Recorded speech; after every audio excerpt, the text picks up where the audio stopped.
Bharatiya Janata party को अपना नया अध्यक्ष मिलने जा रहा है।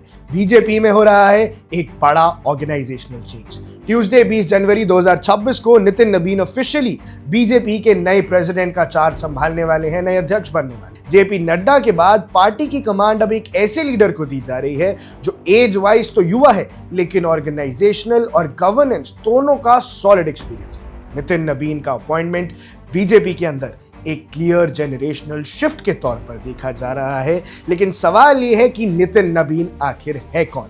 तो आइए इस वीडियो में आपको बताता हूं कि नितिन नबीन का पॉलिटिकल करियर कैसा रहा है, कहां से हुई थी शुरुआत और कौन सी हैं वो अच्छी बातें जिसकी वजह से बीजेपी ने उन्हें इस काबिल समझा।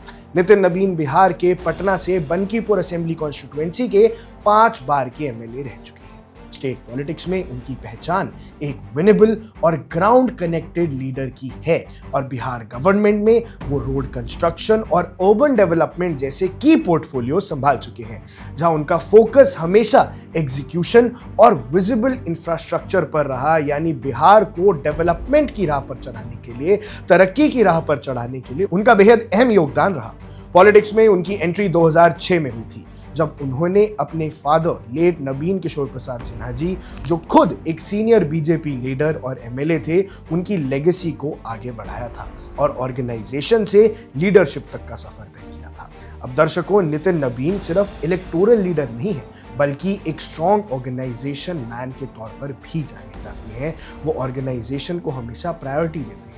उन्होंने बीजेपी की यूथ विंग भारतीय जनता युवा मोर्चा में लंबा समय काम किया है और बीजेपी ने इन पे बहुत टाइम इन्वेस्ट किया है।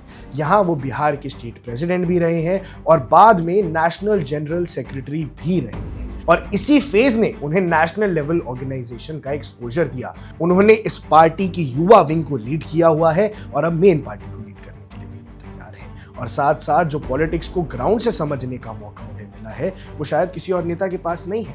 अब इसके अलावा छत्तीसगढ़ मॉडल उनके करियर का एक टर्निंग पॉइंट रहा था।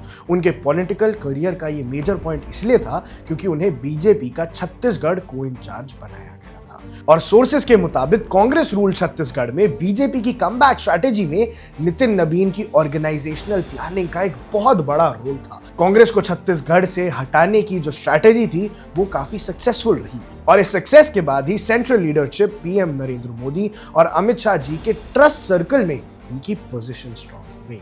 अब ये अपॉइंटमेंट इतना इंपॉर्टेंट क्यों है?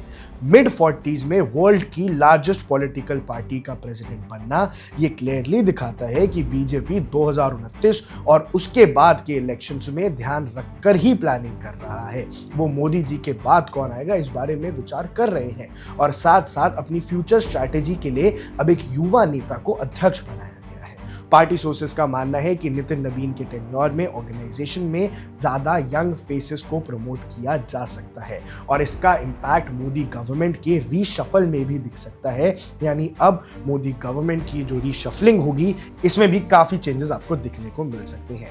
अब नेशनल प्रेसिडेंट के रोल में नितिन नबीन के सामने पार्टी के ऑर्गेनाइजेशन को इलेक्शन रेडी करने का काम है, स्टेट लीडरशिप के बीच बैलेंस मेंटेन करने का काम है और सेंटर और ऑर्गेनाइजेशन के बीच कोऑर्डिनेशन जैसे मेजर चैलेंजेस का भी उन्हें सामना करना पड़ेगा। बीजेपी के लिए ये सिर्फ एक नया प्रेसिडेंट नहीं है, बल्कि नेक्स्ट डिकेड की पॉलिटिकल स्ट्रैटेजी का सिग्नल भी है कि अब कैसे युवा सोच के साथ वो बीजेपी को आगे लेके जाना चाहते हैं। आप देख रहे हैं वन इंडिया, मैं हूं आकाश Kaushik. Subscribe to One India and never miss an update. Download the One India app now.